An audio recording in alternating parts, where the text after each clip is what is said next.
বাবা বাবা হুম? চারটা ভিক্ষা দেন বাবা। নাই বাবা নাই।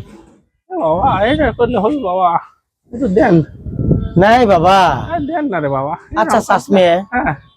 আপনার মাসিক ইনকাম কত? ও বাবু,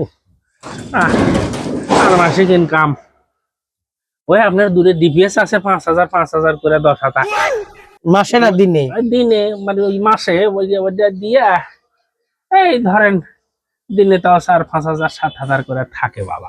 মানে কি ধরেন 5ই ধরলাম, তাহলে 30 দিনে 3 5 15 1,50,000 টাকা কাকা।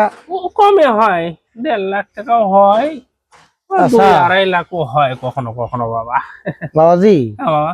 আমি একটা চাকরি করি বাবা, হ্যাঁ। মাসে 30,000 টাকা বেতন, 15,000 টাকা ঘর ভাড়া, আহ, আর খাওয়া দাওয়া আনুষঙ্গিক মিলে আরো 15,000 টাকা যায় প্রতি মাসে। মোটামুটি আমার 2-3,000 টাকা ধার করাই লাগে। ও তো এখন বিষয়টা হচ্ছে যে এত কম তো, এখন গরিব কে, আপনি না আমি? না, গরিব তো আপনি। তাহলে আপনি দেন। আহ বিসমিল্লাহ। এ বাবা, নাই তো। আল্লাহ। আপনি তো দেখি ফাইন পারতেছেন। আপনি এক কাজ করেন বাবা, আপনাকে লাগবে, দেখি একটু প্র্যাকটিস করেন তো। হ্যাঁ। আমার আল্লাহ নবীজির নাম, 10টা টাকা দিয়া যান, চাকরি ছাড়ে ভিক্ষা চান। আল্লাহ নবীজির নাম। এই তো আপনি পারবেন।